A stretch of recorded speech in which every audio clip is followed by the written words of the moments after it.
going on, everybody? It's your man, Louie T, here with another installment of the Louie T Network podcast. Lots to get to. We've had a whole round of postseason ball that has taken place.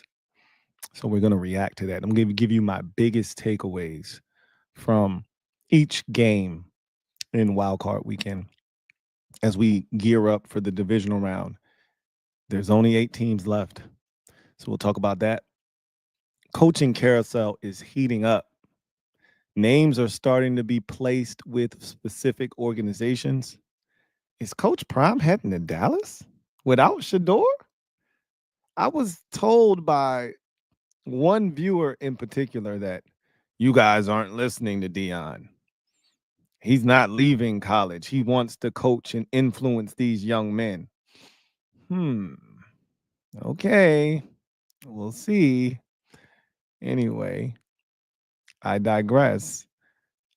Let's get to the proceedings this evening. You're locked into the Louie T Network podcast that starts now.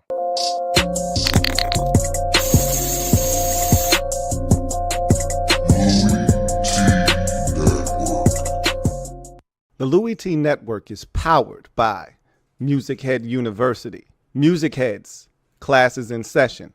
Turn me up. Enroll on YouTube now. Link is in the description.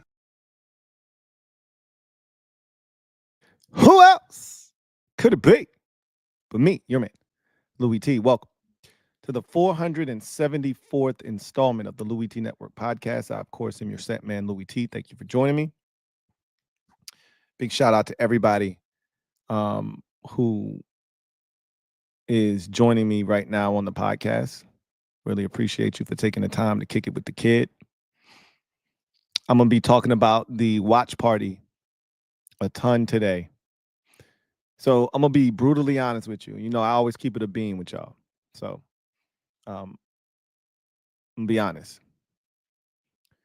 This watch party is not like the first watch party. The first watch party, we had a little bit more time to prepare. We were able to get sponsors, and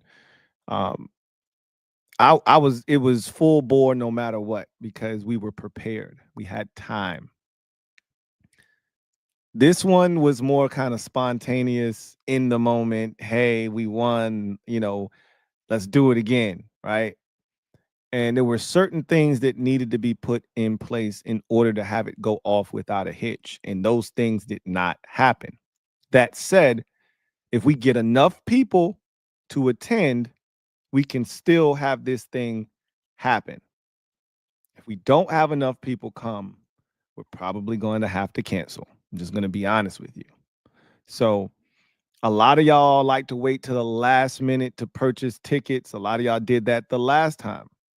And I know that's how y'all roll. When I do my, LTN exclusives, I'll be promoting it for 3 months. And then literally 2 days, the day of, I'll get this influx of people paying and turning in sheets. And I'm like, bro, I've been doing this for... And then you complaining, oh, man, I can't turn my money in. CashApp isn't accepting payments. Well, that's because everybody decided they wanted to wait to the last minute to pay. The worst question I get from people is, hey, what's the last day I got till? I should tell you the wrong last day. A week before it's the last day. That's what I'm going to start doing to people so that they can actually do it a week ahead of time. I guess that's what I got to do to get people to do things in a timely manner. But I'm just going to be honest with you. If we don't have enough tickets sold by tomorrow, we're probably going to have to refund everyone who has purchased tickets, and we're going to have to cancel it because this was such short notice. It was hard to get sponsors. It was hard to kind of get everything put in place, and we were already working with the deadline, and a lot of those deadlines were not met. So again, if you are trying to attend the watch party, get your tickets so we can start to figure out what the head count is and decide if it's worth doing it or not. That said, let's jump into our first segment of the show, and you know what it is. It's the gem dropping session. Let me drop this gem on your melon. Open your mind, let your conscience be free. You're now rolling with your man, Louie T double E.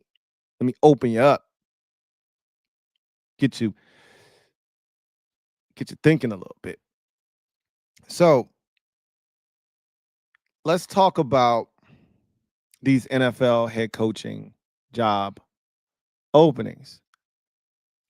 So a couple of episodes ago, we kind of went through the list of openings. We talked about GM openings. We talked about teams that had fired coordinators. We kind of went through the full gamut, the full spectrum of everything that had taken place at that point. Since we last spoke, Mike McCarthy's job was in flux. We didn't know what was going to happen. Dallas had declined to allow him to talk to the Bears at that time. So it kind of felt like he was heading back to Dallas. Well, since that time, things have changed. His contract fully expired, and there were no, there were contract discussions. There were actually never any negotiations. There's a difference between talking about a contract and actually talking numbers. They could never really get to a point where they could get past the years, et cetera, et cetera. And I think McCarthy wanted some reassurances like, am I going to have to continue to answer questions about my job security every year? Because I can't hire coaches and fill out a staff knowing that it could be a year-to-year thing. Like, it's hard to get people to sign up for your coaching staff when you're on a one-year deal yourself, right? Like, people don't really think about the ramifications of a coach being a lame duck coach. If I'm an assistant coach and I'm in a position right now where I'm under a coach who's got 4 years left on a 5-year deal, even if I'm a defensive line coach and you're giving me a chance to be a defensive coordinator, I may not take that opportunity because if you get fired, I'm leaving my situation, I'm uprooting my family, and now I got to find somewhere else to coach and somewhere else to move my family so we can live. It's not an ideal situation. So McCarthy wanted some assurances. Dallas wouldn't give it to him. He's now able to find a new destination. So the Cowboys now have an opening. The last time we spoke, the Patriots were doing their song and dance, but we all knew Mike Vrabel would be the next head coach of the New England Patriots. They did the Rooney Rule thing. They tried to even make it seem like, no, these aren't Rooney Rule interviews. So they interviewed like 3 brothers instead of 1, right? Good for you, okay? But we all knew what it was about. And then they got their guy, Mike Vrabel. He's back in New England as the head coach. And so we'll go through the list of openings. There were 7, right?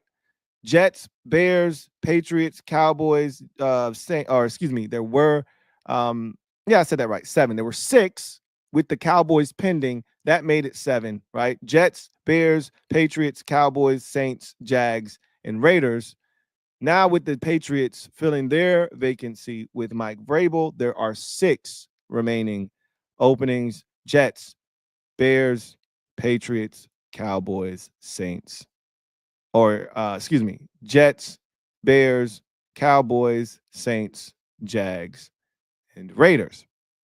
So let's talk about each of these openings and what we've heard in terms of names connected to some of these openings before we actually get to what may ultimately happen. Let me just throw this caveat out.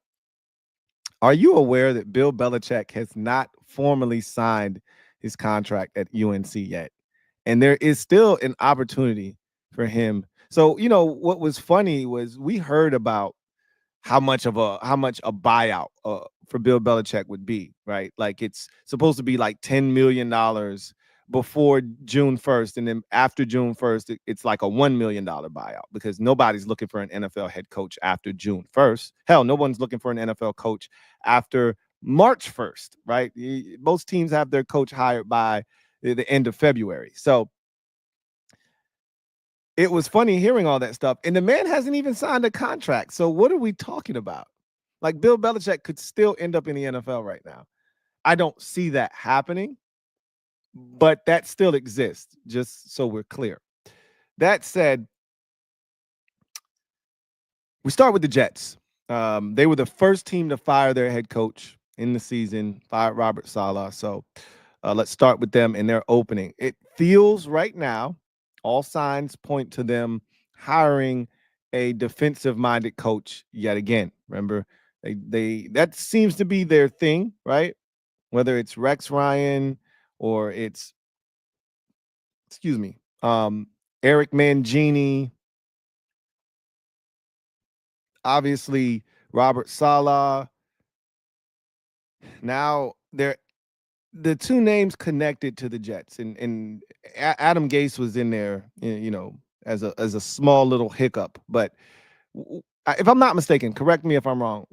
Weren't the Jets the team that had drafted a defensive player in the first round for like 8 to 10 years straight? Weren't they the team that did that? I could be wrong. You guys can fact check me on that, but they just seem to be a defensive organization. Aaron Glenn, defensive coordinator for the Detroit Lions, and Brian Flores, defensive coordinator for the Minnesota Vikings, are the two lead candidates to get the Jets job as of right now. Obviously, the Jets are going to continue to go through the process, as all these teams are.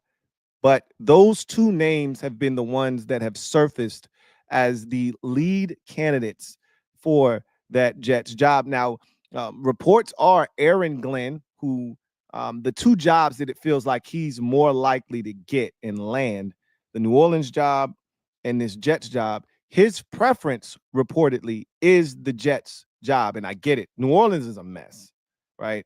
It's an older roster. They don't have a lot of high-end talent. You don't want Derek Carr as your quarterback, if we're being honest with one another. You can do a lot worse than Derek Carr, but you can do a hell of a lot better than him. And the Jets defense is superior. You can do a lot of things. I'm pretty sure Aaron Glenn's like, I can do a lot of shit with Sauce Gardner and all of the weapons that they have defensively. I can do a lot of things with that. Even if our offense isn't good, I can win me some games, cooking up some defense until we figure out how we're going to score points, right? Flores probably thinking the same thing, right? Flores just wants another opportunity.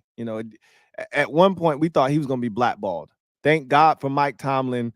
This is why you have to have brothers in positions of power so that you can help extend, a life raft to a brother that needs it. Because if Brian Flores' situation had been a little bit different in terms of, not enough black coaches, and really just only one gave him an opportunity, and that was Mike Tomlin.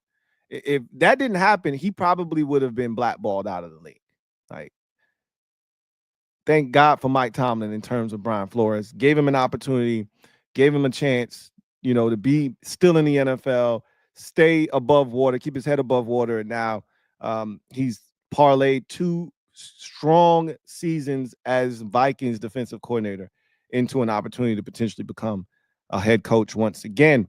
So we'll keep an eye on that Jets job. It feels like they probably do need to hire a, defensive minded guy. They don't have where's the quarterback that you're bringing in this offensive guru to coach up, right? You don't have one. So if you're going to win in New York right now with the Jets, you probably are going to have to do it on defense. So it makes sense that Aaron Glenn and Brian Flores are the two primary candidates in that search right now for the Jets. We'll see if they make a pivot and head in a different direction. But the Jets are in no man's land, right? They're not in a position to draft, not a high level quarterback. I mean, they're going to be guys available, Jackson Dart, and I mean, look, to each its own, right? But they're going to be some guys that aren't high level, top 10 type of quarterbacks.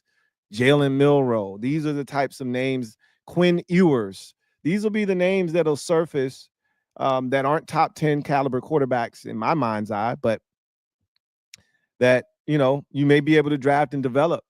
So we'll see what the Jets decide to do. It feels like it's going to be Glenn or Flores. Glenn has people in his circle have said that he prefer to have the Jets job, and I get that. I understand exactly why that is. The Bears, they've been doing a very thorough search. I would assume that they would want Ben Johnson. That's a name that surfaced there, but I think Ben Johnson has made it abundantly clear that wherever he goes, and he has this type of power, he has this type of cachet, wherever he goes, he wants to have control over who the GM is, right? Because the coach and the GM need to be working in unison, in concert with one another. There can't be, you know, a rift between the two of them. There can't be differing philosophical beliefs. They need to be lockstep. The most successful organizations have a GM and a head coach that are absolutely tied at the hip. And that's what he wants. He saw it firsthand unfold in Detroit, and that's what he's aiming for. And so I can't see him landing in Chicago because of that reason. They have a GM, they have a team president who's very involved in Kevin Warren. Ryan Poles is the GM. He feels like he's skating on thin ice right now. And so it's a dysfunctional situation in Chicago. But another name that has surfaced in Chicago is Mike McCarthy. Again, the Bears had put in for a request to talk to him. Dallas denied it. Now that he's no longer, property of the Dallas Cowboys, um, it would make a lot of sense if McCarthy ended up in Chicago. Offensive guy, has done really well with quarterbacks throughout his career. Obviously, Aaron Rodgers. I thought he did some good things with Dak Prescott as well. But he is going to be, I think a candidate pretty high on the Bears list as they go through the process and try to figure out who the next head coach of the Chicago Bears will be. And this is a big hire for them. They have divulged a lot of resources into making Caleb Williams work. And you can't keep yo-yoing coaches and front office personnel if you're trying to stabilize that situation and give him a healthy working environment and a path to success. This hire is probably going to determine whether Caleb Williams is successful in Chicago or not. There needs to be some stability. They got to figure that out, and we'll see what direction they ultimately go in. I talked about New England already. They hired Mike Vrabel.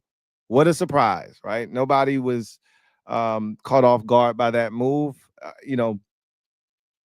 We saw the guys that they were bringing in. When I saw Pep Hamilton as one of the guys they were trying to interview, I said, okay, I see where this is going. Pep Hamilton is one of those go-to, hey, we need a brother. Hey, call up Pep's agent, see if we can get an interview with him, right? Like, we got to do better, man. We got to stop this shit. All right. Pep Hamilton been a head coaching candidate for the last decade. Ain't nobody hiring Pep Hamilton to be their damn head coach, okay? We got to stop this shit. Seriously. Like, they're abusing the Rooney Rule now. We gotta fix this shit. So Patriots have their coach, and we'll see what kind of changes Mike Vrabel makes in New England. I think that's a great hire for them. They need a former Patriot there. I just think that culture demands that you have a guy who understands how things work in New England. It's just different there, right? That's why Gerard Mayo made a ton of sense. I just think he went about it kind of the wrong way. He was a little bit too bullish. I still don't think that he should have been fired. I just don't understand how you can hire and fire a guy in 1 year unless he's just in over his head. I never got the sense that Gerard Mayo was in over his head. Similar to Brian Flores, I just thought he was a bit abrasive. And not everybody is able to deal with that kind of aggressiveness. He was really abrasive. I can tell you that right now, calling out his players in press conferences, getting into it with Matthew Judon, and that was a visual, like, hey, get out, right? Like, get out of practice type of deal. Like, that doesn't sit well with a lot of people. And I bet there'll be some stories that may come out about New England and his 1 year there down the road where they were like, yo, the building was not ideal. But Vrabel is a good NFL head coach. He's proven that over time in Tennessee, and we'll see what he's able to do. They have their quarterback in Drake May. Now you have to build around him. They got a ton of cap space, the most in the NFL right now, so they got plenty of space. The question is, who wants to go to New England to play? Money talks. Money talks. But if all things are equal, I'm not choosing New England. So we'll see what happens. Players want to get paid, though. Dallas. Oh man, let's talk about America's team, Jers boys. Let's talk about the Dallas Cowboys, shall we? So let's talk about this job itself. Okay. Um,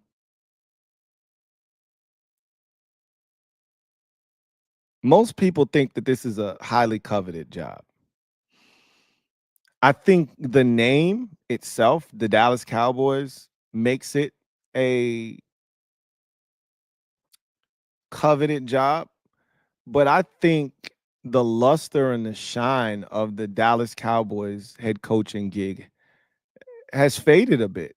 And I think we all know why, right? Like it takes a special individual to work for Jerry Jones, which is why I think the only people that you should really consider real options for this job are two types of people.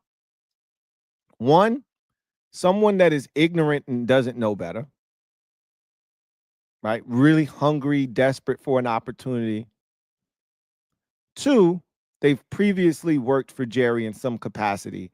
They know who he is, they know how he operates, and they're okay with that. That's how I see this ending up. Like, I can't imagine, like, we've heard a lot of college coaches because the Cowboys got into the mix late. They're not able to interview an Aaron Glenn or Ben Johnson or some of these coaches who, they had access to prior to the divisional round. Now they're out of that mix.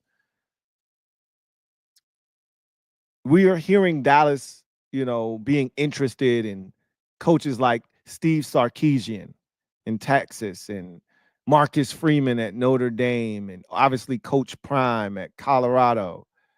And I'm just thinking to myself, if I'm Marcus Freeman, why in the hell would I want to leave Notre Dame? Like, if they win this national championship, do you know how much money Marcus Freeman can make at Notre Dame and what kind of a gig Notre Dame is? Like, it's one of the most prestigious college football jobs you can have. And if you're winning at Notre Dame, do you know what kind of contract he's going to be able to command? Like, unless his idea of challenging himself is to do it at the highest level and he wants to coach at the professional level. Okay, I can't knock the hustle, right? We see guys all the time chasing after that high of, hey, I want to prove to myself that I can do it at the NFL level. And that may be his ultimate goal. He wants to coach at the NFL level. But I always tell college coaches, or I always, in my mind say, hey, if you get to one of these premier gigs and you're killing it, unless there's this itch that cannot be scratched by coaching at college, I'm always taking the Coach K route. Like he always kind of, flirted with the idea, but he never left Duke because you're not going to find another, gig like this, bro. If you leave and they got to hire somebody else and it doesn't work out, yeah, you can get back into the college ranks. You can get back into the collegiate ranks, right? We've seen other guys leave. Bobby Petrino, he never got back to the level of being at Louisville, though, right?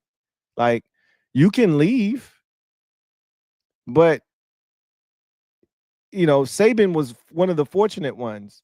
Left LSU, went to the Dolphins, realized this shit is not for me, and went and ended up back in. And the only reason he left the way he did was because Alabama opened up. He was like, shit, I can't pass this up. I got to take it, right? But everybody's not Nick Saban.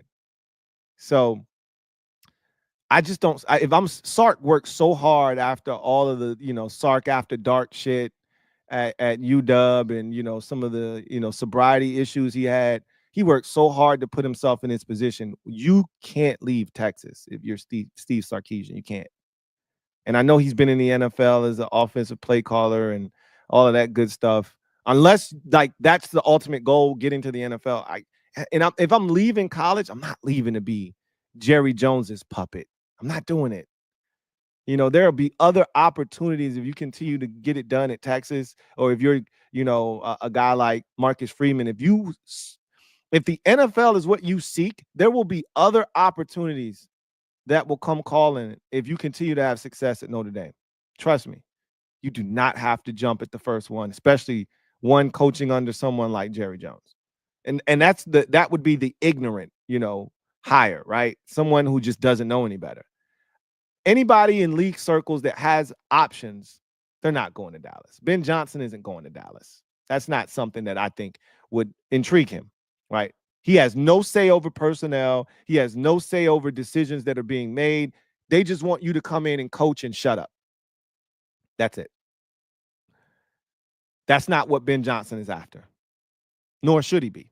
So I think the next head coach of the Dallas Cowboys is going to be someone that worked for Jerry Jones previously, because Jerry needs to know that he'll have full autonomy over that coach, right? He needs to know that he'll be able to control that coach.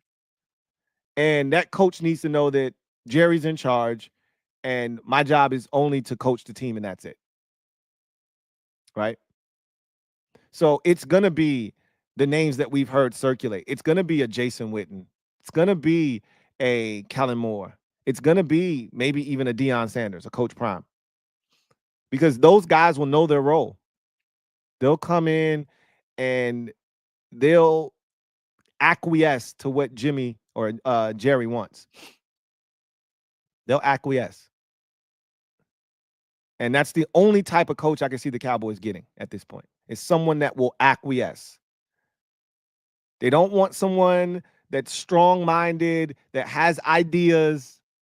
I just want you to come in here and coach the team and shut up. That's it. We'll handle all personnel. We'll make all the decisions. You just coach the team and the players that we give you. That doesn't work for guys that have options. It doesn't work for guys who have options. Hence, if I'm Deion Sanders, and we've heard if Dallas offers, he'd be willing to accept. I wouldn't do that if I were him. I wouldn't do that if I were him. But we went from Deion, somebody said, y'all ain't listening to Prime. Prime said he ain't leaving. He loves to impact and coach these young men. We went from that to Deion would be willing to leave. The only way I'm willing to leave is if I'm coaching both my sons. Not one of them, both of them. To, hey, if Dallas offers, I'm willing to coach Dak Prescott. Doesn't take much. Doesn't take much. Anyway, I digress. If I had to bet, it's going to be Kellen Moore, it's going to be Jason Witten, or someone of that ilk. Someone who's been in Dallas before, and even Deion Sanders. It's going to be somebody that's been in there.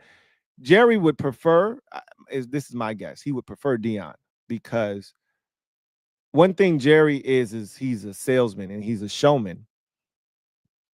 Even when Dallas isn't good, they still need to be the first team that's talked about. Sort of like the LeBron effect. Like, even when the Lakers aren't any good, it's still LeBron. He still moves the needle, right? Jerry loves the show. You hire Deion Sanders, it's the biggest story. I mean, it would literally take over the NFL playoffs. It'd be the first thing anybody would want to talk about. It'd be the only thing people would want to talk about from a coaching perspective. Forget about all these other vacancies. Let's talk about Deion Sanders to Dallas. I guarantee you, tomorrow on all of those talking head shows, we got divisional playoff games that they should be previewing, that should be leading those shows tomorrow. If the Deion to Dallas conversation doesn't start the show, it'll be among the first topics that they get to. I'll bet any amount of money. I don't watch them, so I can't tell you, but I just know how it works. So just off the strength of that, I think if he could get Deion and the numbers make sense and Deion understands his role, then yeah, that might happen. But I think it's more likely Kellen Moore, right? That feels like a Jason Garrett type hire, a puppet, somebody that I can put on a string and control. And even Mike McCarthy he wasn't like standoffish with Jerry, but he pushed back a little bit. He was like, come on, man. Y'all playing with me right now. Come on now. Y'all doing too much. Which is why he ain't back. They need a Jason Garrett dude that they can fiddle around with, pause, for the next 6 to 8 years. That's Kellen Moore. That's Kellen Moore. So we'll see what they decide to do. New Orleans. If I asked you right now, y'all could put this in the comment section. Of the 6 jobs currently available, which is the worst job in your mind's eye? Which job is the worst? I'm going to run down the openings real quick. Jets, Bears, Cowboys, Saints, Jags, Raiders. Which job is the worst of the 6? If you were a head coach, I'm talking to you, the viewer, you were their head coach, and you had options, which one of these jobs would you not want under any circumstances? Like, I'm good. I'll pass. I don't even want to interview for your job.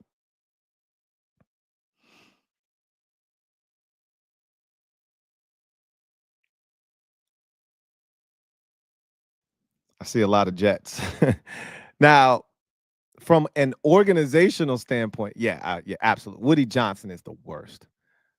He's clearly clueless. If the stories we've heard about him not trading for Jerry Jeudy because his son said he was a 73 on Madden, like, yeah, I mean, he's an idiot, right?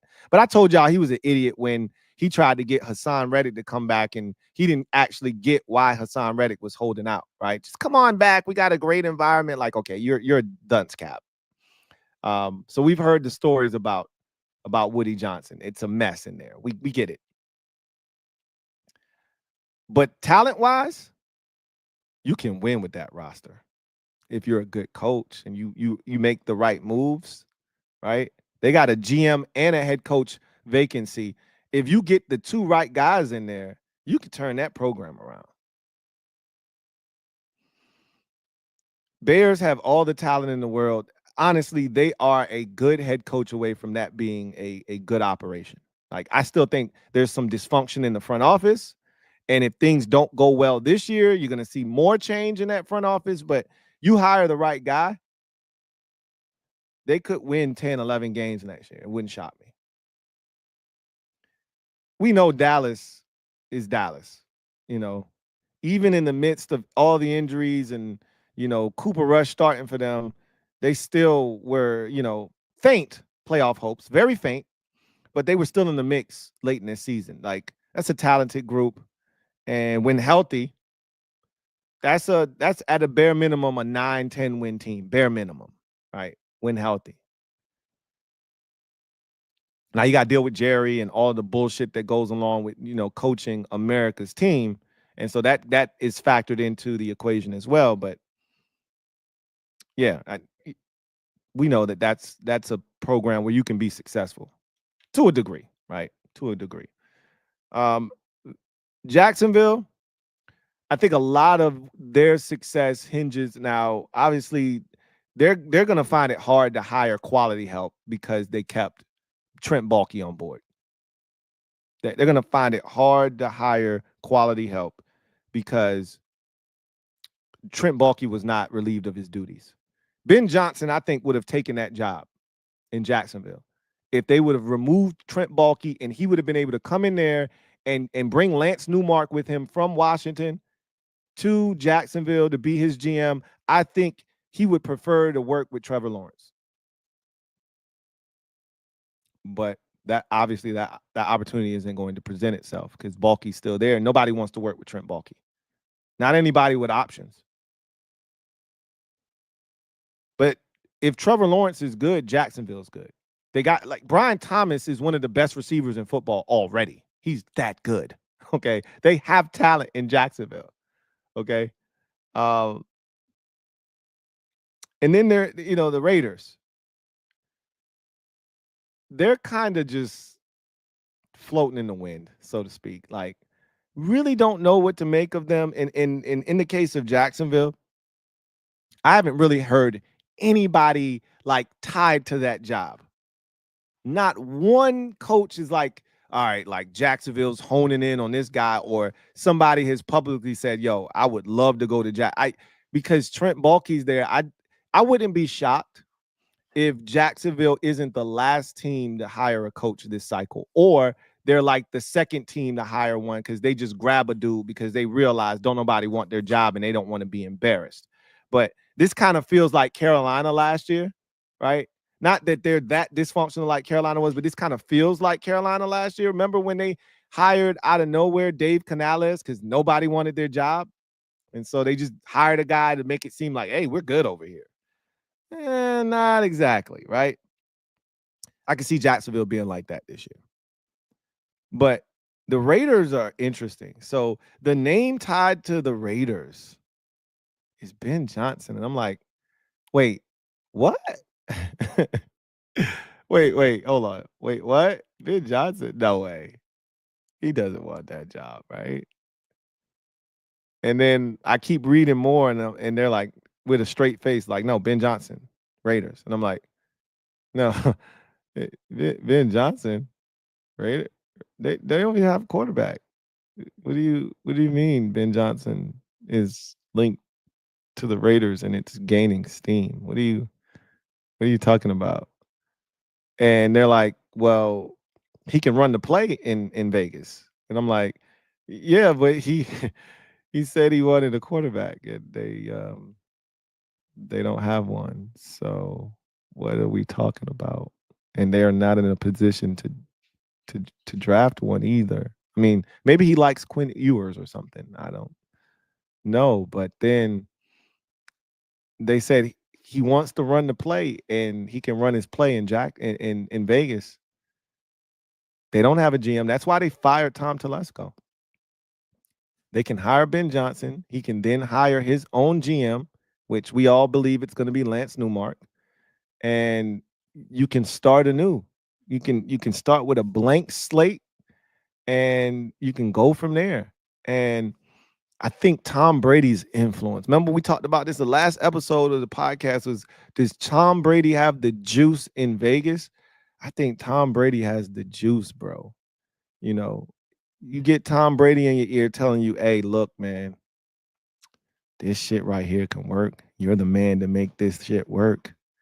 We fired Tom Telesco so you can come in here and hire whoever the hell you want. Lance Newmark, you want him? Well, go get him.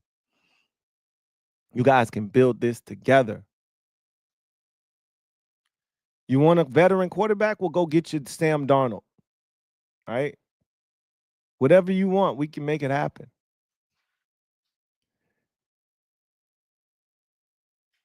I was initially like, wait, what? But I get it.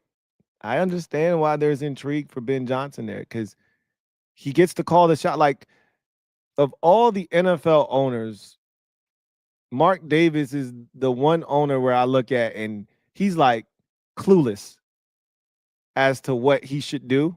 He's very heavily swayed by others around him. And so that's the type of job you take and you got full autonomy to do. Like, he hired John Gruden to that 10-year deal so he could just step away and worry about the financial side of things. He didn't want to have anything to do with the football side. Right? John, you got it. 10-year deal, 100 million. It's all yours. You figure the rest of this shit out. I'm out. Well, you could kind of do that now. If you hire Ben Johnson, now you got Tom Brady. He's doing a lot of the, behind the scenes backdoor. He's almost like the Commander's Magic Johnson, right? Where you got a dude that's got that kind of cachet where, hey, I can put in a couple of phone calls. I can talk to a few people. You might be able to, but it's basketball dudes over there, though, right? It's basketball dudes over there. So, and then there's New Orleans. If you ask me, which job is the worst right now of these 6 openings? It's the New Orleans Saints job. I'm sorry. Like, give me the one thing that makes you feel good about New Orleans Saints football right now. Give me one thing. Just give me one thing. I just want one thing that gets me excited. Like, yo, you know what? I can work with that. Give me one thing. I think the guy that provides the most excitement and juice is Rashid Shaheed. If that's your selling point, we got issues. We got issues, right? I mean, Alvin Kamara is getting older. There are no stars on defense. Demario Davis might still be your best defensive player. He's 90 years old. So is Cam Jordan, right? Like, there isn't a single dude defensively that, I actually really like Alontae Taylor. I like him. But there isn't a dude on that defense that gets you excited. Young and talented, and you're like, yo, he's the next big thing. And offensively, Olave's dealing with concussions. You don't know how much longer his career is going to last. He's had some nasty ones too in a very short period of time. Kamara's getting up there in age. They don't have outside of Rashid Shaheed, as I mentioned, there's not a lot of dudes over there, right? I mean, it's an older roster, right? It's just not a lot of things that get you excited if you're, someone trying to get into the head coaching realm for the first time. That's one of those jobs where it feels like you might be set up for failure. Aaron Glenn's name is the one that keeps popping up. He's a former Saint. And again, it's another one of those jobs where I feel like it's almost mandatory that you hire a defensive-minded head coach because your offense ain't shit. So you almost got to hire a defensive guy and see if you can't hold teams down so that you can try to be competitive and win games. And you don't even play in a great division.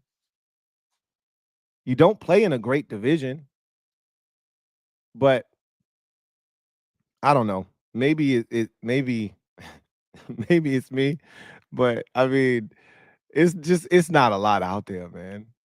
It's not a lot out there. I mean, somebody in the comment section said Taysom Hill. Taysom Hill is like 60 years old, and he just tore his knee up again for like the third time in his career. Like, what are we talking about? If the fact that you even brought up Taysom Hill, somebody said the Honey Badger, he's 80 years old. What are we talking about, man? Like, that's the state of their roster. That's the state of their roster. I don't really know what you do with that.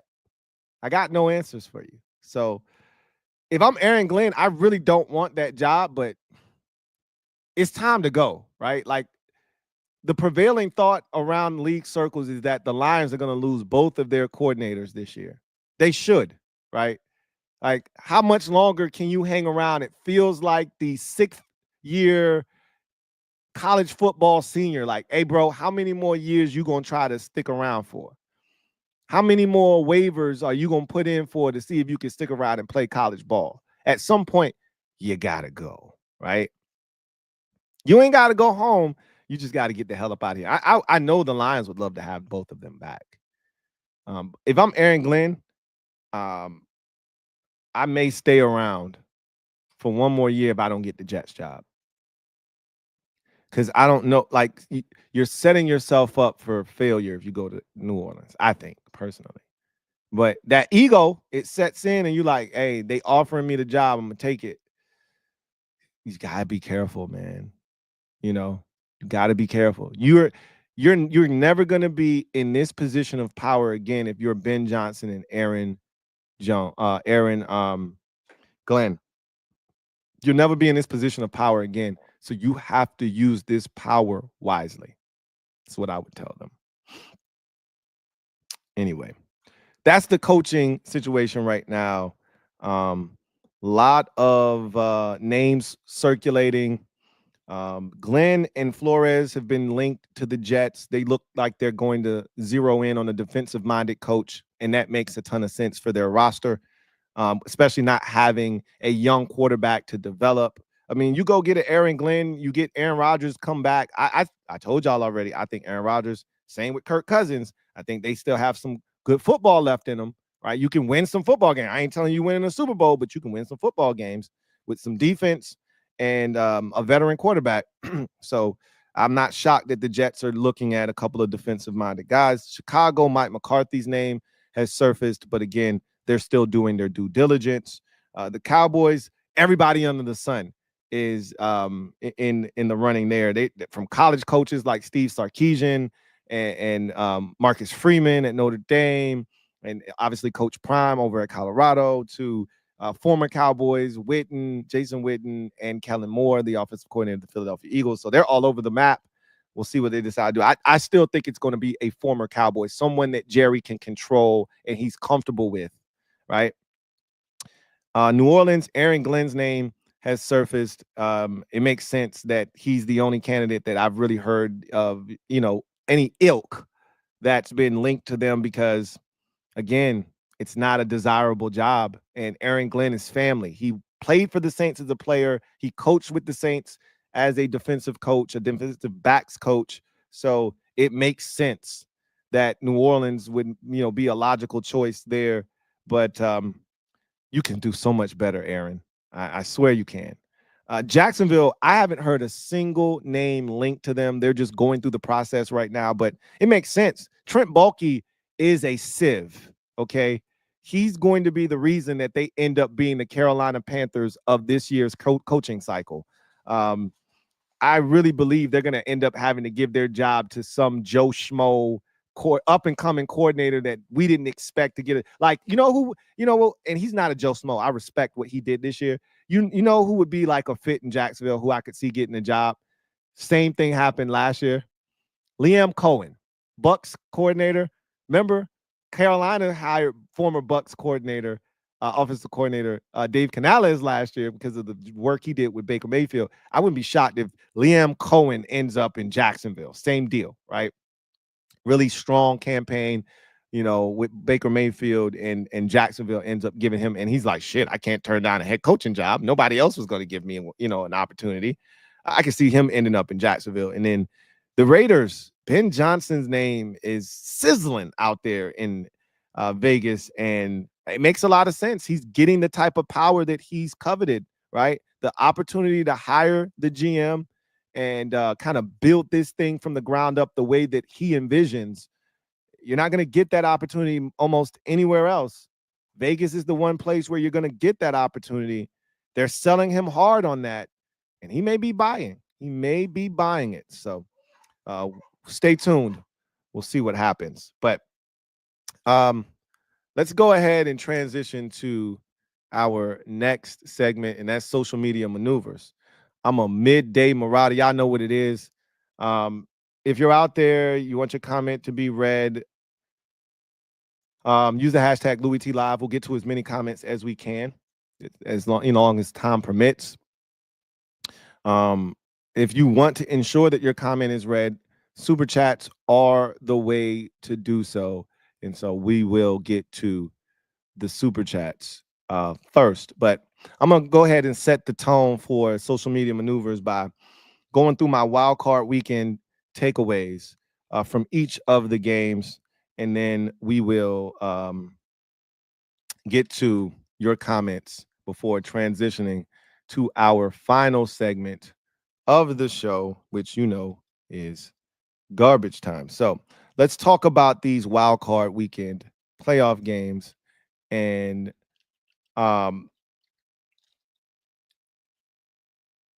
what I thought about each of them, because I really haven't done that with you guys. I had a crazy weekend, as you know, had the watch party. And let me say this again, because I said it at the very beginning of the show, but I know that everyone was not in attendance when I said this. It was the most enjoyable football watching experience I've ever had in my life. And so we ran it back, right? We ran it back off of, spontaneity, essentially. We were so excited. We were in the moment. Everybody wanted to do it again. And so did I. But there are a lot of factors working against us, time being the biggest of them all, right? This was a quick turnaround. And we had deadlines that we needed to hit that we really didn't hit, right? So I implore you, if you want this thing to happen, buy your tickets so we can see that people are coming. Do not wait to the last minute, because there won't be a last minute. We will have to cancel this thing if people don't buy their tickets up front, so we can kind of get an accurate head count of, okay, yeah, this is worth our while to have this thing. Because if we don't have enough ticket sales by probably noon tomorrow, we're probably going to have to scrap this thing. And it's all good. I'm not tripping if we have to. All right. But if you guys want to have this watch party, buy your tickets. Don't wait till the last minute. A lot of you waited to the last minute to buy your tickets the last time. We can't do that this time. You know, we got a lot of factors working against us. So we need to see the support, or we're going to have to pull the plug on it. And it's all good. We're going to run it back again another time. You know, we make it to the Super Bowl. Oh, it's going down, right? It's going down for sure. But just wanted to put that out there so you guys are aware of the situation. So anyway, man, some of y'all are soft. Richmond 2 hours out. That's a pass for you because it's 2 hours away. You ain't shit then. You ain't shit. Anyway, I digress. Let's get to these wild card games, right? Let's get to our biggest takeaways. Let's start with the first game. Chargers at the Texans. Wow. I mean, you know what? So I went into this game knowing that Justin Herbert needed help. We knew that. They don't have a lot around him. But I think we have to stop making excuses for him as well. I think this game was one of those where you got to actually start to say, are you really truly one of them ones? Because this is what one of them ones, what that means, what that is defined by is you elevate the play of others around you even when the talent isn't there, right? That's what one of them ones consists of, right? The ability to elevate. Like, I give you a great example. Like, and I know Herbert's had some stellar seasons. He's had some games where he's had to try to outscore, and there's some crazy stats that are attached to Justin Herbert. But 4 turnovers and no playoff victories in, what are we talking now, 5 years in the league? We're at a point now where we got to start looking at Justin Herbert and saying, hey, bro, like, maybe you're not one of them ones. And that's okay. He could be in that next tier down, right? He could be in that group with, you know, Hurts and, you know, Dak Prescott and, you know, a lot of those quarterbacks, right? He can be in that next group. But he's had some really good rosters, and he hasn't been able to get it done. And I know the defense hasn't been good around him, and there's some liabilities on his roster right now. Like, Quentin Johnston feels like a double agent, but there's no excuse for 4 interceptions. And he refused to run in this game for whatever reason. Like, you got to find a way by any means necessary to get it done, right? He would not run in this game for whatever reason. I can't explain it. It was odd. That wasn't a Texans team that you should be losing to 32-12. That's not what I see in that game. My biggest takeaway from that game is Justin Herbert ain't one of them ones right now. And he might be able to get back into that conversation, but he ain't one of them ones. Because one of them ones elevates the level of play of those around him. And he's not currently able to do that. Right? When you talk about a Lamar Jackson, when you talk about a Josh Allen, when you talk about a Patrick Mahomes, when you talk about a Joe Burrow, you talk about a Jaden Daniels, these are guys that can attach a team to their hip if need be and carry them. Like Joe Burrow this year, the Bengals had no business being in the wild card discussion until week 18, until the final week of the season. They had no business being in that conversation. Joe Burrow said, hey, go ahead and hitch them to my waist. I'm going to take these boys all the way up this hill. That's what you do, right? With T. Higgins in and out of the lineup, you know, with a faulty offensive line and an inconsistent run game. Joe Burrow said, don't worry about it. I'm going to play at an MVP level and try to get us there. That's what one of them ones does. He fell short, but he was able to put him in that position, right? Josh Allen this year, you could argue since his rookie year, maybe his second year in the league, probably his second year, this is the least talented team he's had probably since his second year in the league. I'm not. That's not a slight to the dudes that he has on offense, but he doesn't have a number one receiver. I mean, Amari Cooper is cool, but I mean, what has Amari Cooper done since he's gotten to Buffalo? I mean, it's hard to ask a guy to show up in, November, late October, November, and have a true impact at the receiver position. So, and he's going to be in the MVP conversation. He may not win it. He may win it.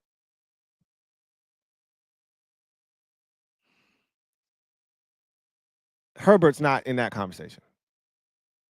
And that was a piss poor performance, and there was no excuse for that.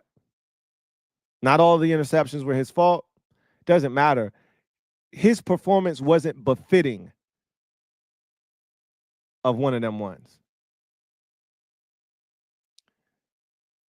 The next game, Steelers at the Ravens. Ravens take care of business 28-14 over the Steelers. This game was 21-0 at halftime. Fell over at the break, right? The biggest takeaway here is the Steelers situation is stale. It's stale. It's a rinse. It's a wash, rinse, repeat cycle in Pittsburgh, right? They still don't have a quarterback. Both of the guys that they went out and got this offseason in Justin Fields and Russell Wilson are both free agents. They still don't have a quarterback. Mike Tomlin's your head coach. He's a damn good head coach. And a lot of teams would love to have him, but he's too stubborn for his own good. He wants things the way he wants them, and there's nothing wrong with that. But insanity is the definition of insanity is doing the same thing over and over and expecting different results. The Steelers do the same thing every year. Have some kind of garbage veteran or young quarterback under center, play, extraordinary defense for pockets of the season, win ugly football games that allow them to win 9 or 10 games, which either puts them in the postseason or just on the outskirts. So you're not high enough to draft a quarterback worth the damn. You end up with a Kenny Pickett instead because you're not high enough, right? Because as Mike Tomlin said, and I don't blame him for this, I don't ever want to lose enough games to get a guy that looks like you. He said that to Chase Young, who was the number 2 overall pick. But when you continue to win 9 or 10 games, which is what he does every year, you end up in Kenny Pickett territory. What does that get you? 9 wins, and you repeat the cycle again. So what did he do? We went out and got him some veterans, Justin Fields and Russell Wilson. And what did that get him? 10 wins. Hey, you improved on it by 1 game. Yeah, good job. But you're still in the same damn spot. Don't have a quarterback. Don't know what the hell you're going to do at quarterback. And Mike Tomlin's stubborn. So you're going to continue to run the ball, be this physical team, but you can't beat anybody in the postseason doing that shit. So Steelers fans are frustrated. They're upset. They're tired of this shit. And Tomlin said, teams that are looking to trade for him, don't waste your time. He said, don't waste your time. He's not going anywhere, and they're not trading him, and he's not looking to be traded. They're going to figure it out in Pittsburgh. Well, good luck with that. They're not ready for the show. And just feels like they'll do the same thing next year. They'll win 9 or 10 games. They'll be in the postseason, no matter who the quarterback is, whether they bring back Justin Fields or they bring back Russell Wilson or they draft a young quarterback or they go out and get one of these recycled veterans that's available. They'll be in the same spot next year. Doesn't matter. Mitchell Trubisky, they had him for a couple of years in Pittsburgh. Doesn't matter who they put under center. It's the same shit. Right? That's what that game said to me. Nothing big there. Derrick Henry makes a difference in Baltimore. Great. We'll see what happens when you play better competition. We're going to find out this week against Buffalo. Right? Sunday, 1:00 kick, Denver at Buffalo. Bo Nix and the Denver Broncos score in the opening possession, and you're like, oh, shit. I mean, we talked about that potentially being an upset. Like, the Bills were on upset alert, but not because I thought that the Denver offense was going to stun them. It was because that defense was going to keep them in the game and give them a shot, and Denver would have to play mistake-free football and maybe have one or two things go in their favor, and maybe Bo Nix could make a play or two, and they could somehow win. Right? That was the formula. Well, they started off like gangbusters, right? Opening possession, great throw on a 3rd down and long over the middle. The Cortland Sutton and then the deep ball to Troy Franklin touchdown. And you're like, oh, shit. And then they proceed to give up 31 unanswered points and lose the game 31-7. And that's a hell of a year one for Bo Nix, and in year two for Sean Payton. You got something to build on. But this was more about Buffalo than it was Denver, right? Josh Allen continues to make plays, and again, he's showing you what one of them ones looks like, right? Having to extend on a 4th down and find Ty Johnson in the back of the end zone sliding. Like, again, he's throwing the ball to Ty Johnson. And again, I'm not shitting on Ty Johnson. Josh Allen calls Ty Johnson the best third down running back in the NFL. And to each its own, right? Ty Johnson's been fantastic for them this season. But it's Ty Johnson, right? So this is what he's having to do. He's having to piece some shit together. Curtis Samuel is having to catch a pass, make 2 dudes miss, and get in the end zone. That's the type of time they on in Buffalo right now. That was a 13-7 game. 13-7 game with 13 minutes in the 4th quarter when Ty Johnson makes the sliding catch on 4th and 1 in the back of the end zone.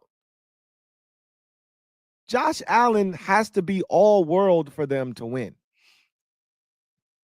Defense stepped up, played really well after the opening drive, snafu, if you will, and shut them down and shut the door and didn't allow Denver to do anything else. So the biggest takeaway for me is that Josh Allen has to be MVP Josh Allen for them to advance to the AFC Championship, beat Baltimore, and potentially get to Kansas City and maybe exercise some demons. Josh Allen's going to be the ticket to that happening, right?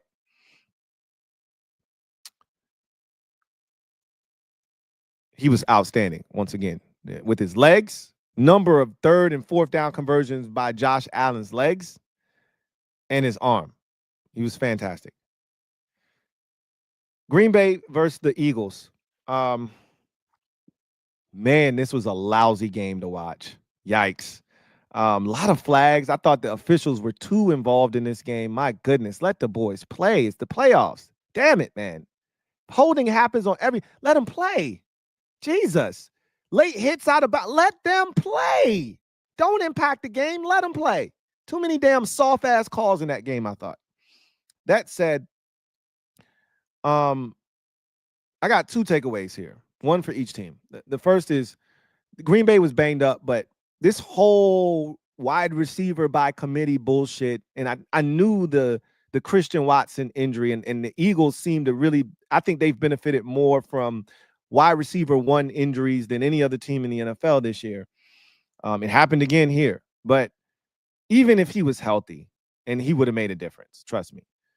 But this wide receiver by committee shit that Green Bay does, like, you can't win a playoff game throwing to some of these bums that they were throwing to in this game. And I get that Dobbs went down with an injury. And first of all, Romeo Dobbs he's cool, man. He's like a 3rd best option. They're trotting him out there as a 2, right?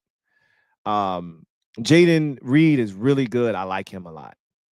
He got injured too in the game, but I mean, you're trying to score touchdowns. I forgot number 83's name, but he's stumbling out of his break and falling down. And then the last fourth down of the game, you throw it to him. He doesn't even know where his feet are, and he catches the ball, but he's out of, like, you can't win with that type of incompetency. Like, we've been talking about Green Bay and this, wide receiver by committee bullshit they've been doing for years, and I felt like it caught up to him in this game. Jordan Love, not good. That pick he threw to Zach Bond, yikes. I mean, what are we doing here, guy? Seriously, that's egregious. And for all you Commanders fans out there, man, Brandon McManus' ass missed a 37-yard field goal. He can kick rocks, okay? He can kick rocks. So you fumble the opening kickoff. They actually recovered the kickoff after they fumbled it, and the NFL jerked them. But, I mean, they were out physical by Philadelphia. That's the bottom line in that game, right? From the Eagles standpoint, I just got to say this. Eagles fans are comical because it's always somebody else's fault. It's never Jalen Hurts' fault. This man had 39 yards passing at halftime, right? The Eagles should have been winning by 6 touchdowns with the way the Packers were playing, how many turnovers they had forced, the great field position they had pretty much the entire first half. And yet, they had 10 points. And 7 of them came as a gift when the officials gifted them the opening kickoff on a fumble that they didn't even recover, right? Not legally, at least. But that's nor here nor there, right? So instead of them just saying, hey, Jalen could have played better. We got to be better moving forward. Oh, it's Kellen Moore's fault. It's always somebody else's fault that your quarterback is basic. It's always, when he doesn't play well, it's always somebody else's fault. It's always somebody else's fault. Your quarterback looked basic. It is what it is. It is what it is. And another thing, you got a receiver reading a book on the sidelines? That's what we're doing now? That's what's in? That's what's cool? That's what we're doing now? We reading books on the sidelines? I saw a clip. Somebody, I don't know how this got to my timeline, but somebody, somehow got a clip on my timeline about one of these talking head shows talking about that whole situation. I think it was Greg Jennings and Chris Broussard and 2 other dudes. I don't know what the hell show it is. And Jennings was like, bro, once the game starts, you put all that shit away. Whatever you need to do to get you right, to get ready to play. Most dudes, you come into an NFL locker room before the game, they got their headphones on, they reading, whatever gets you in the zone. You do that. You go warm up, you got your headphones on, yada, yada. Once it's time to play ball, you put that shit away. This man had a whole entire book. What? Nothing screams all about me than reading a book on the sidelines. That I equate that to Terrell Owens grabbing the popcorn or grabbing the pom-poms. I equate that to, because you need a prop, right? When you Joe Horn getting a cell phone from under the damn end zone padding, right? Chad Ochocinco with the Hall of Fame jacket on the sidelines, right? Like, if you bring a prop, it's all about me. It ain't about y'all. It's about me. Like, and maybe, and so the point Chris Broussard said, and this shit is comical to me. I like, yo, what?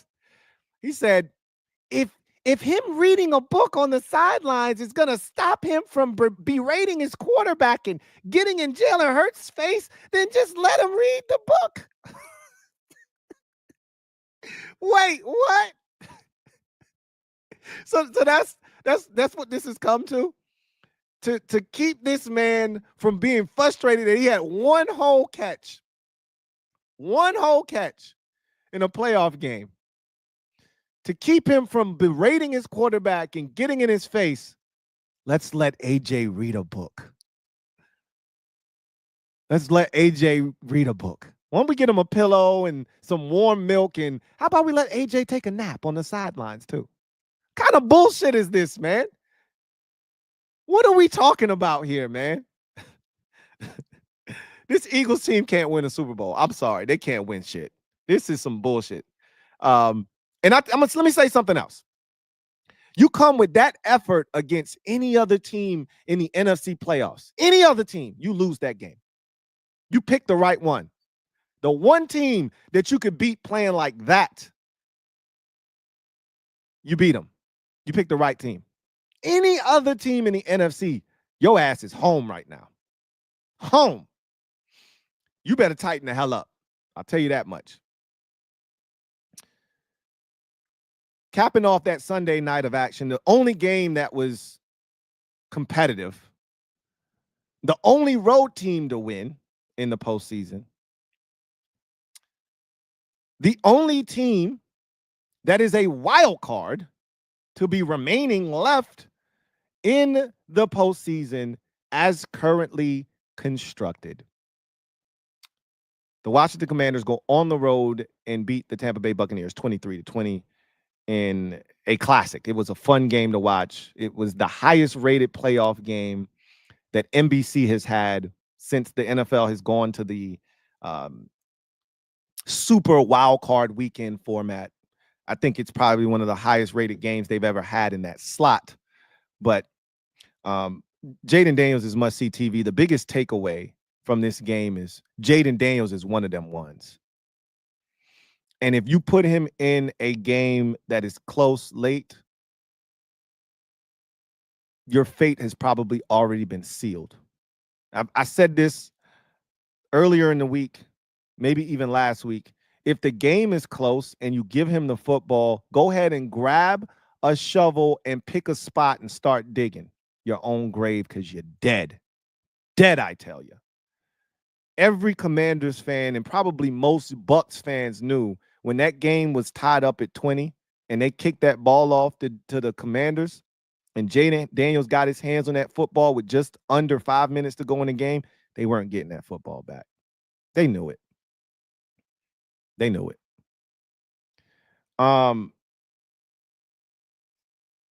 He's spectacular. He accounted for 260 some odd yards in his NFL playoff debut while completing almost 70% of his passes, 67% of his passes. 2 touchdowns, no interceptions. Led the team in both passing and rushing, which is the same thing he did in the regular season, led the team in passing and rushing. And when they had to have it, they went for it on 4th down 5 times in that game. He got it done.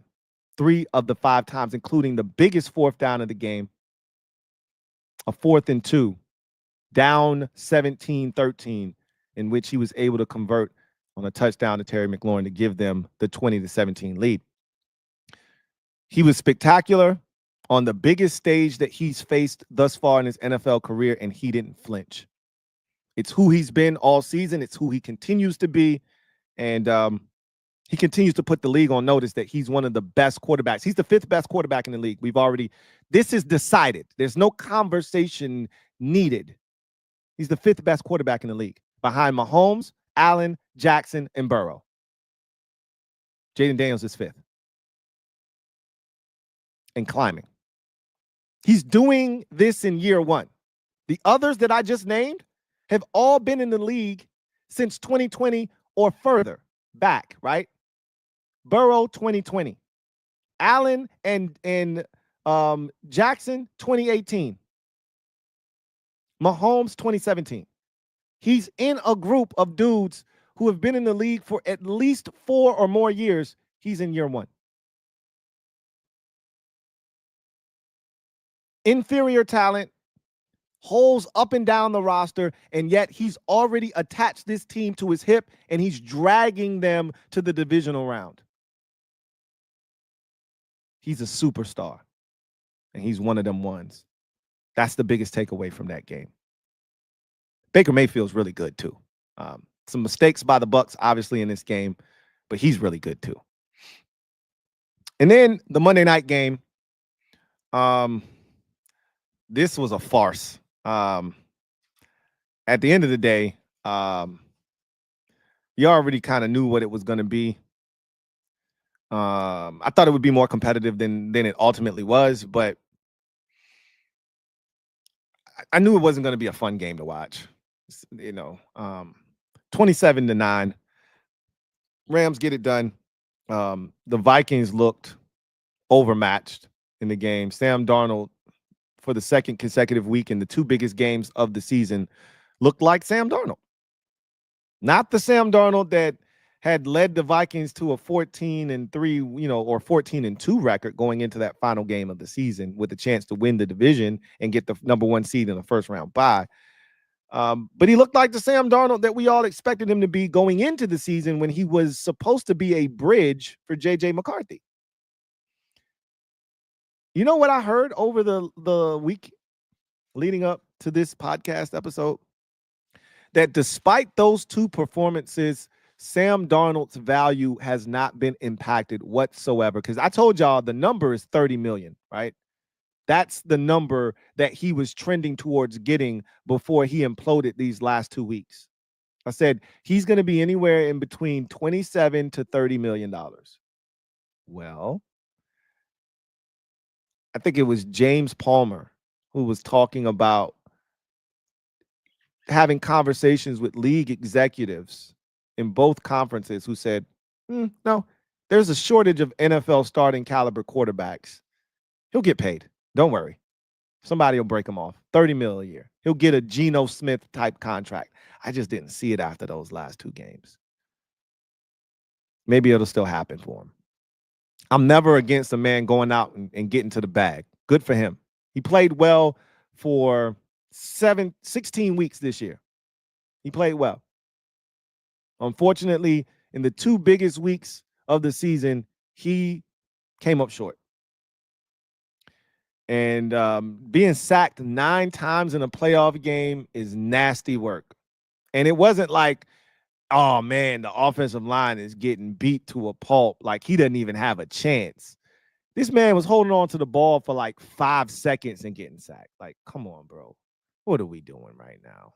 Seriously. Really disappointing from the Vikings. And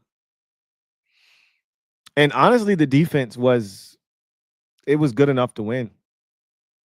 The biggest takeaway from this game is Sam Darnold is who we thought he was.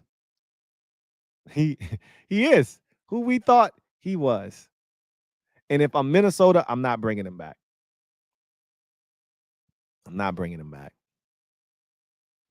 You got J.J. McCarthy. I'm not paying Sam Darnold. I'm not franchise tagging Sam Darnold. I'm just going to turn the young fella loose. See what I got. That's the biggest takeaway. So now there were 8. We got 4 matchups this week. I kind of set the tone, and then let's get to the comment section. Ethan Dykes, thank you for the super chat. Greatly appreciate you. My guy writes, you see Lake Lewis say Ben Johnson wanted Howell and watched him, but AP said no. So AP turned the plane around. Smells like major BS to me, shaking my head. I saw that. We talked about it on the Commanders Kings, that Rio had that scoop with Lake Lewis, and that was crazy. If that is in fact true. Now, remember, if I'm not mistaken, and don't quote me on this, Ben Johnson was at UNC. I think his path may have crossed with Sam Howell while at UNC. I think he had been at UNC right in the early stages of Howell being at UNC before he took the job to become the offensive coordinator in Detroit. I think he was in Detroit in 2019 as like a offensive, pass game coordinator or something like that. And then they brought in Dan Campbell and everybody in 2020, and he took over as the play caller that year that in 2019 before Campbell he got the second half. They fired their head coach during the season, Matt Patricia, and he became the play caller. The back half of that year was successful, and Dan Campbell just kept him on board when he got there in 2020. But I think he was at UNC right before there in 2018, if I'm not mistaken. I could be wrong about that. So him and Sam Howell's paths may have crossed, is what I'm trying to get to. So there could have been a history there, and he might have been happy with having Sam Howell. And we don't know how true that is, but if it is true, cool. I'm glad that our general manager Adam Peters stood on business. Like, don't settle for less when you can have the best. We earned that number 2 overall pick. We earned the right to find Jaden Daniels. We were miserable in 2023. We were miserable. So, yeah. I don't know what's true and what's not true, but either way, I'm happy with where we landed. Pun intended. LT, thank you for the super chat. Greatly appreciate you. LT, right? Need playoff super friends before and after each round. You got to talk to your man, LB. I tried to make it happen. I can only do but so much. So I tried to make it happen. But you want to know why it's not happening? Talk to your man, LB. Christopher McLaughlin, thank you for the super chat. Greatly appreciate you. Thank you for being a member of the MOBB. My guy, Chris McLaughlin, writes, hey, Lou. Hope all is well with you and the family. 2 questions. 1, who would you select as your starting quarterback between Josh Allen and Lamar Jackson, and why? And what are your thoughts on Bill Belichick not signing his contract at UNC yet? So which of those 2 MVP candidates would I select as my starting quarterback? Y'all know I've been on Josh Allen stan for a very long time, going all the way back to his collegiate days at Wyoming. Boy, I love me some Lamar Jackson, though. They're both dynamic. Lamar has shown the ability to throw from the pocket this year at levels that we've never seen from him before. So he's shown growth there. Josh Allen is all world. He's doing it with less talent than Lamar. I mean, Lamar has an 1,800-yard rusher behind him. Josh Allen does not have that afforded to him. Now, he does have a talented back, in that backfield in James Cook, but it ain't Derrick Henry, right? Man, that's a great question. I think I would probably go with Allen because of the durability. Jackson has missed some time, and neither have gotten it done in the postseason. I think their postseason records are fairly similar. Allen has more wins, I would assume, because he doesn't lose at home in the playoffs in the first round, which Jackson has done multiple times, right? Allen doesn't do that. He loses at home, but it's usually in the divisional round. I think he's only got 1 divisional round loss at home, and that's to Cincinnati, right? I lied. He lost to Patrick Mahomes last year too. So, but he doesn't lose in Wildcard weekend at home. So neither have had tremendous success in the postseason. But boy, that's a tough one. I want Lamar because he's so dynamic, but Allen he's an animal, man, and from a durability standpoint, and being able to I know Lamar can carry a squad too, but I know Allen can for sure.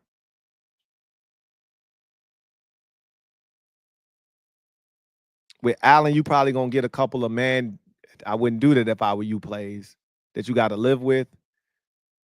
that Jackson might not have because he takes care of the ball a lot better than Allen does. But I'm taking Josh Allen. He's been my guy the entire time. I got to roll with Josh Allen.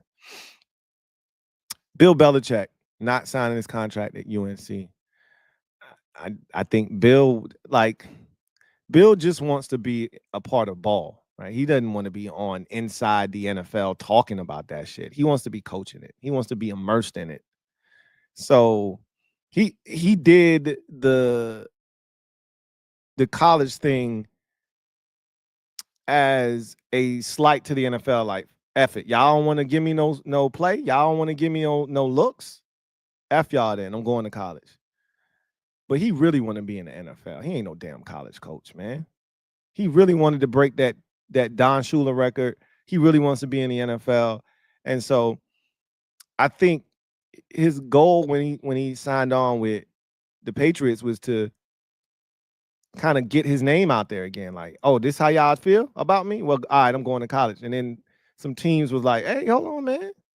You ain't even give us a chance. And he was like, I'm listening. I'm listening. What y'all talking about? Y'all bullshitting. What you talking about? I think he's keeping all of his options open.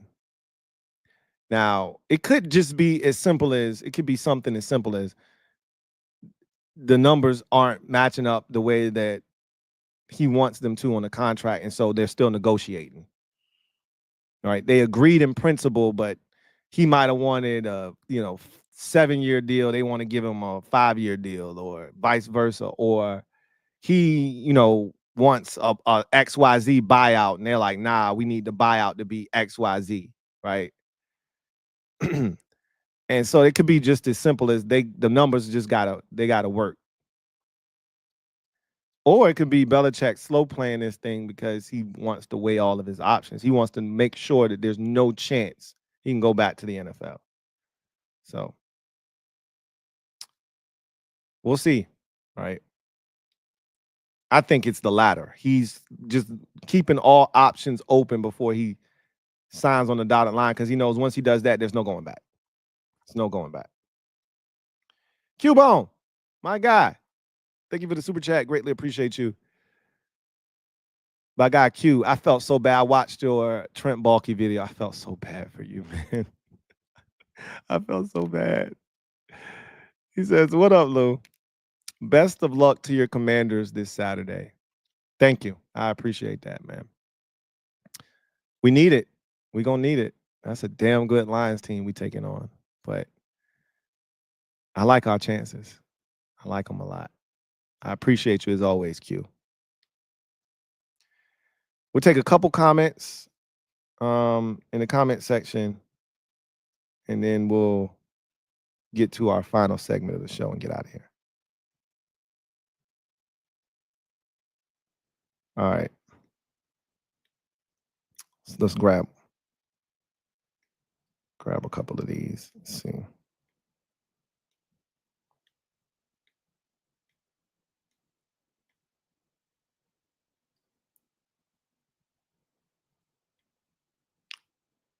So E was saying, I just scrolling Carlson, I just saw E said it was the direct opposite, that Mayo was too much of a player's coach. Could be that too, right? I felt like he was abrasive in the media, and maybe he was lax behind closed doors, right? Maybe he was too close to those players. I don't know. I mean, it's a fine line you walk in this league, right? You can't be their friends, right? Because you're their coach. But I mean, he was dragging them in the media. We soft. We don't stop the run. We don't play on special teams. We can't run the football. Like, damn. Which one is it? Because it sounded like he was kicking their shit in, but then you telling me he playing cards with them on flights and shit. I don't know. I don't know which one. And maybe it was just too much. All of it was just too much.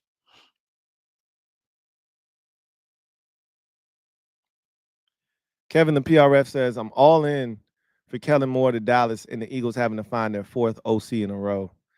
I mean, I'm honestly speaking, I'm not concerned about anybody else's shit in the division, to be honest with you. Like, we got our guy. Like, I feel like we could beat all their asses now. So really, I'm not concerned with nobody in the division, but you know, that just speaks to the Eagles' success on one hand and then the dysfunction on the other because last year they fired their offensive coordinator because they had a damn meltdown, right? But Shane Steichen left because he got a head coaching gig. And Kellen Moore may be leaving because he got a head coaching gig. And that speaks to the success. And if they got to find their fourth OC in a row, then, we'll see what that looks like. That could hurt them. It could help them. I'm more looking at that from the Dallas aspect. Like Kellen Moore to Dallas doesn't move me. I'm actually like that's on par with Mike McCarthy, if you ask me. So that's cool. That's cool by me.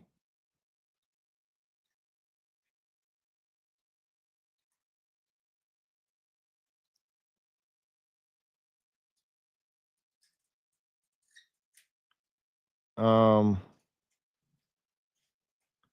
let's see.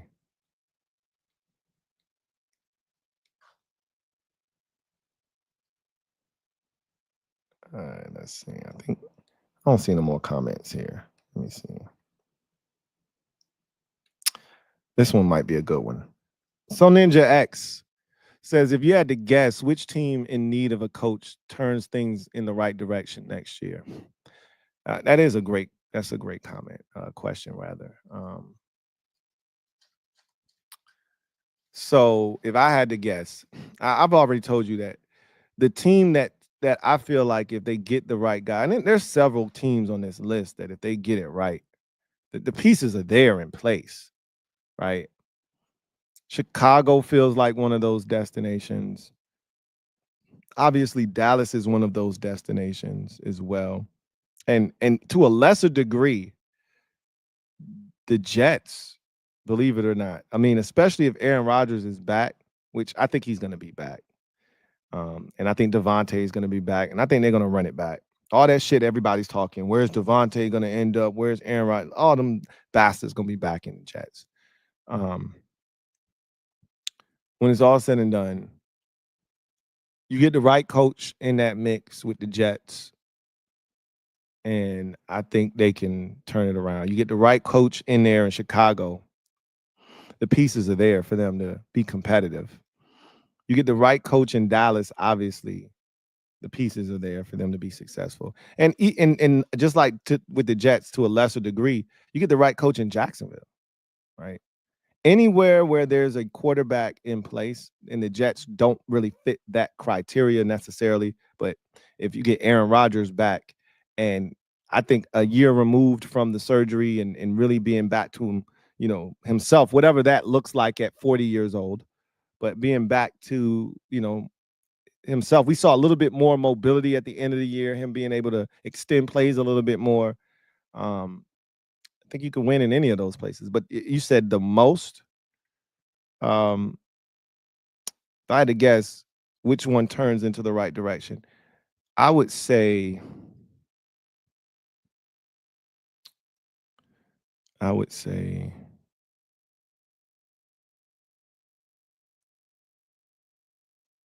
I would say, I would say the Jets. That's not a good division.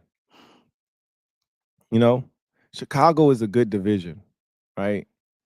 They play in a good division. Jacksonville is one that could turn around. That's not a good division. Like you also got to take that kind of stuff into consideration. With the Jets, it's just the Bills right now. The Dolphins ain't shit. The Patriots ain't shit. And so it's just the Bills. If you can find a way to compete against them, you got a shot. So I don't know. We'll see. That's the one I would bank on, the Jets. I don't know. I got this thing with the Jets. I couldn't stop picking them in the football pool. They got my ass whooped almost every week. But man, it's a lot of talent on that roster. Don Battery. Thank you for the super chat. Greatly appreciate you. Thank you for being a member of the MOBB who writes. Lou, love, respect. I confess, I've always been a Stafford fanboy. broadly, do you see the recent look Rams as a bad matchup for Philadelphia? Not saying. Honestly speaking, no, I don't. I don't see how Philadelphia loses this game unless they play the way that they played in the first game, and I just don't see them playing that poorly. All right. Um, the Rams, I just don't think have anything for them. Now, again, if Philadelphia plays the way they played in Wildcard Weekend, they can be beaten. I just don't anticipate them playing like that again. And I just don't see the Rams having enough on either side of the football um, to stop Philadelphia from doing the things that they need to do to win, i.e., being able to stop Saquon Barkley for 4 quarters. I don't think the Rams can do that. All right. I don't think they can do that. Offensively, I think they can move the ball on the Eagles better than the Packers did. But I could see Kyron Williams fumbling once or twice in this game because he's got a fumbling issue. And I could see them poking out 1 or 2 of those from him. I could see them putting pressure on Stafford's ass because he don't run nowhere, right?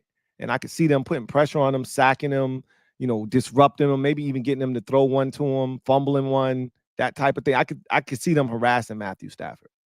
So even though they got the weapons to really, create some issues for them, I don't think they're gonna be physical enough. I don't think they're gonna be physical enough. So no, I don't see that as a bad matchup for Philadelphia. Bloodshot Sports, thank you for the super chat. Greatly appreciate you. Bloodshot Sports writes, Lou, I'm still standing on it. Ben Johnson is a beta. A beta. Look, I said what I said. I never walked it back. I apologize for being mean. Okay. Mistakes were made. But I didn't walk that back. I said what I said. Right. But he made a decision. He has every right to make the decision that he feels like is best for him. It's just how he went about it. Right. And I think his demeanor isn't that of, a head coach, but we'll see. We've seen plenty of offensive-minded guys who are awesome play callers who aren't built to be head coaches. Seen a lot of them. The poster child for it is North Turner, but at least he got to an AFC championship game, right? Should have went to the Super Bowl that year, but we've seen the Adam Gases and the Josh McDaniels of the world who were excellent play callers, but just aren't built to be NFL head coaches. And they didn't have the temperament or personality to handle an entire NFL locker room. And I've heard that Ben Johnson is similar in the way he conducts himself from a social standpoint. But again, I could be wrong about that. So we'll see, I know one thing, he's a brilliant play caller. I do know that. Bloodshot Sports, thank you for the super chat. Greatly appreciate you. Double up. Who writes? Okay. Yeah, so you just ran it back. I appreciate you. Stand on business. The Washington Chef, thank you for the super chat. Greatly appreciate you. Thank you for being a member of the MOBB. The Washington Chef writes, I could be wrong, but if Ben Johnson takes a head coaching job and wants Lance as GM, but what if he says no and stays in DC? He's not going to say no. Lance Newmark is in this to become a general manager. And the first opportunity that he gets, that is one that isn't, a shit. Like, it's not Tennessee. It's not a shit show. It's Vegas. They got talent on that roster, and you're doing it with Ben Johnson, somebody you trust. He's going to take that job. Trust me. He's gone. And that's okay. I wish nothing but the best for Lance. He's been excellent in the 1 year that he was here. He's helped us build what we have. And his efforts will not go unnoticed. But trust and believe, Lance wants to be a GM. And there are only 32 of those opportunities. He's not going to pass it up. If Ben Johnson says, hey, Lance, I'm thinking about going to Vegas and I want you to come with me and be my general manager. He's not going to say no. Okay. He's not going to say no. He could say no. It's within, he has every right. He's within his right to say, nah, I'm good. I'm going to stay here. This shit we building in Washington is dope and I don't want to go to Vegas. He's not going to do that though. Ed O'Neill, thank you for the super chat. Greatly appreciate you today for being a member of the MOBB. My guy, Eddie O. Right, found you in 2015 or 16, man. We've been riding for a long time, Eddie O. And both of our teams have come such a long way. Your Russian defense is why I think we will have the advantage. All grit, baby. And you have every right to feel that way because you're not wrong. Our run defense is abysmal. And it's the thing that scares me the most. I could see y'all running for 2 bills on us. And that's how the game maybe gets away from us. If it does get away from us, it'll be on the ground. It'll be a late Jahmyr Gibbs 42-yard touchdown run to seal the deal, right? To put us out of our misery if it happens. But you're not wrong. We came a long way, Eddie. We came a long way, baby. It's been, hey, we was down bad. You know, when you was trying to find a way to win with Stafford, and I was just trying to find a way, right? Shit. It was Robert, it was Kirk, it was Alex, it was all bad. Dwayne, Heineke, yeah, it was all bad over here, man. But look at us now. Playing in the divisional round for the right to be one of the representatives in the NFC Championship game. Look at us now, Ed. Look at us. Feels good, feels good. Juan Gotti, Talking Sports. Thank you for the super chat. Greatly appreciate you, writes. Time to take over Motown like the Temptations. I wish I could co-sign that, but they ain't letting our ass in that building. You know, the usual suspects, the rally chief or the rally captain, all, you know, those type of dudes will be in the building. But it ain't gonna be as many, you know, burgundy and gold family members infiltrating Ford Field like we did Raymond James Stadium. But this is gonna be the biggest stage in the most hostile environment that Jaden's faced his entire NFL career, his rookie season. I want to see how the young fella handles it. Should be a lot of fun, man. But hey, let's see what he does, man. Let's see what he does. Bloodshot Sports, thank you for the super chat. Greatly appreciate you. Who writes? The double up was my mistake. Was a mistake. My bad. I knew what you were trying to do. It's all good, man. No need to apologize. John Perez, my guy, JP. Thank you for the super chat. Greatly appreciate you. Thank you for being a member of the MOBB. Who writes, nobody should want the Raiders or Jets jobs. Jets are a dysfunctional mess. Reminds me of the Redskins and Tennessee Vol jobs in 08, 13, and 17. You're not wrong about ownership in New York with the Jets. You're not wrong. But that roster gives you a chance immediately if you come in there and you can set a precedence and you can like, again, this is where we talk about athletic arrogance. If you're a coach, you have the arrogance that, hey, I can come in and turn that shit around. Give me a shot. I can get it done. With that talent, let me put my stank on it and I got it. But yes, the Jets are a dysfunctional mess. You're not wrong. You're not wrong. The Raiders job, I don't think it's as dysfunctional. It's just not as much talent. That's the biggest issue there. It's just not as much talent. But if you're looking to build something from the ground, like Mark Davis is going to move out the way and let you do whatever you want to do. Right? You know, now Tom Brady has his ear, and if Tom Brady's like, yo, you might need to fire this dude. That's the thing you might have to worry about because I think he's very heavily influenced by those that he trusts around him to help him make football decisions. So I wouldn't say the Raiders' job is as dysfunctional as the Jets. But you're not wrong about the Jets being a dysfunctional situation. You're not wrong about that. All right. Let's get to the final segment of the show in garbage time. So college football playoffs down to its final two teams. They will do battle on Monday, January 20th on Dr. Martin Luther the King Jr. Day as the Notre Dame Fighting Irish take on the Buckeyes of Ohio State. I predicted that was going to be the national championship game.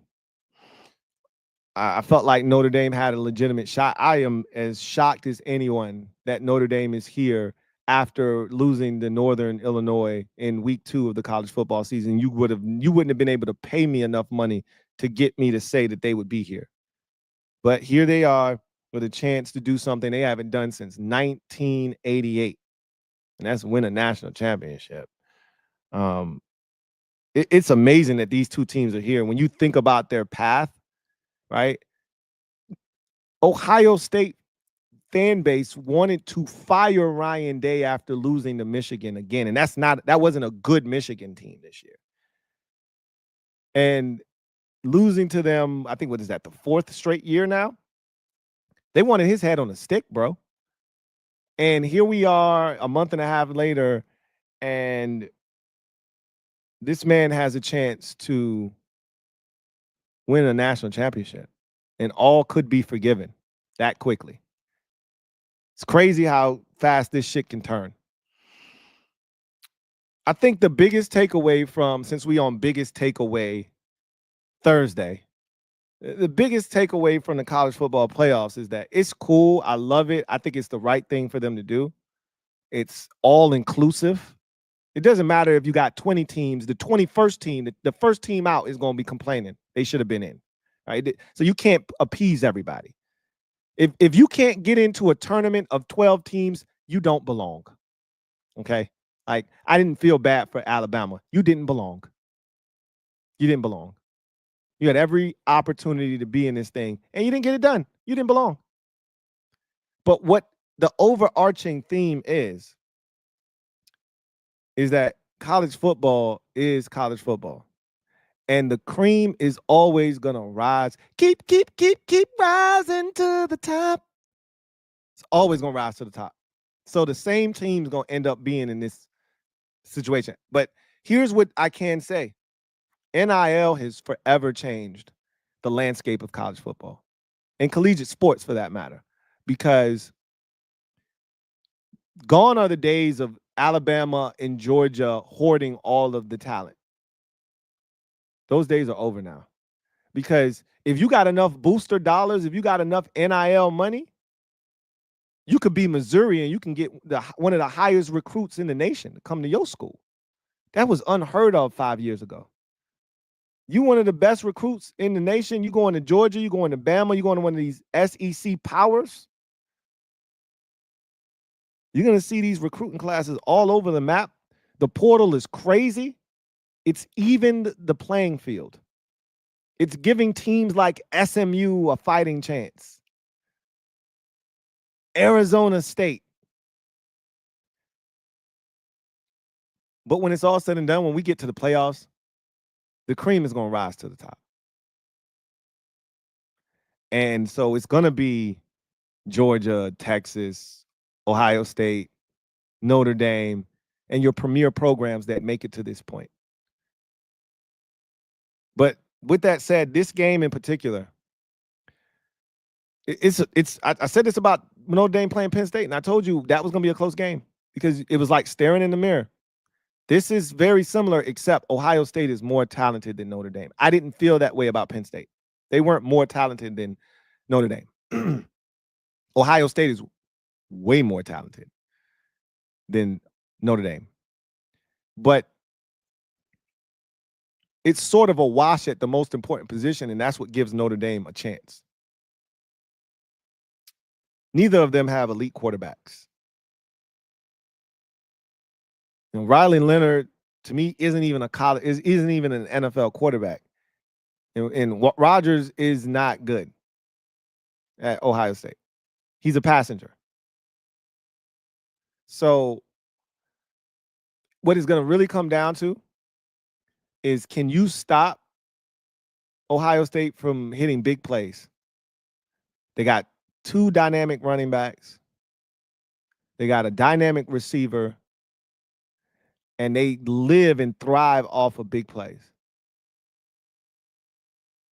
Notre Dame can nickel and dime you down the field.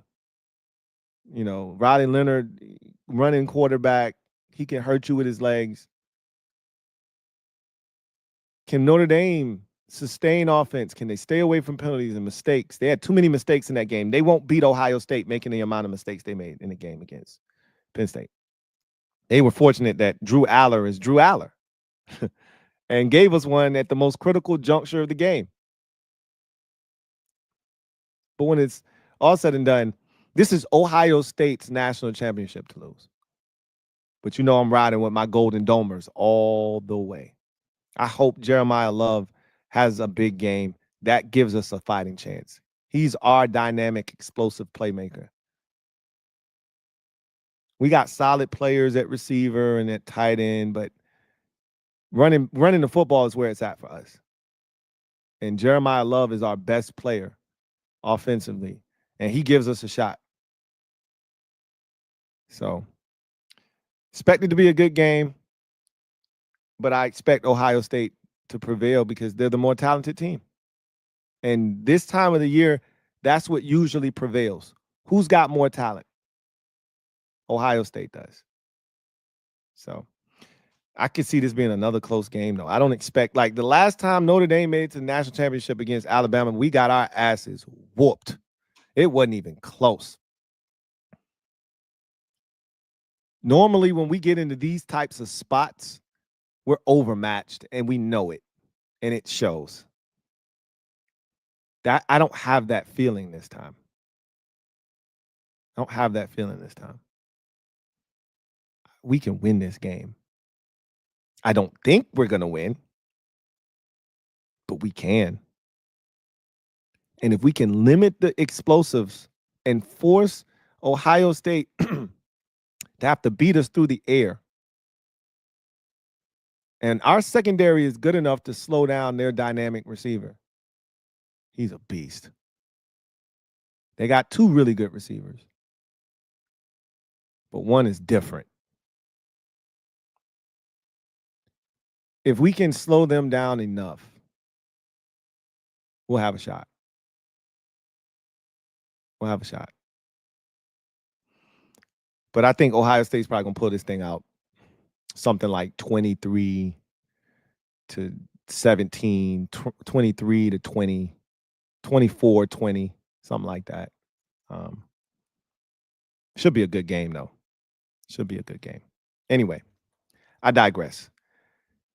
That, my friends, is going to do it for me, your man Louie T, here on the 474th installment of the Louie T Network podcast. Once again, if you're out there and you want to be a part of the watch party, get your tickets. Big shout out to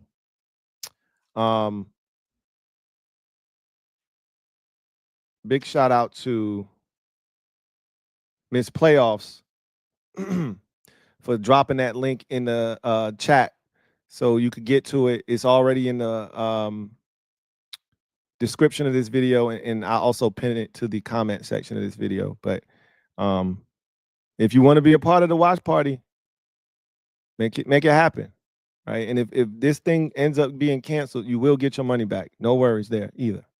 All right, but we need to see some results here if this thing is to go off without a hitch. So that's going to do it for me, your man Louie T. Until next time, you guys have a good one. Take care. God bless. And good night. I'll see you later for Commanders Nightly News Live.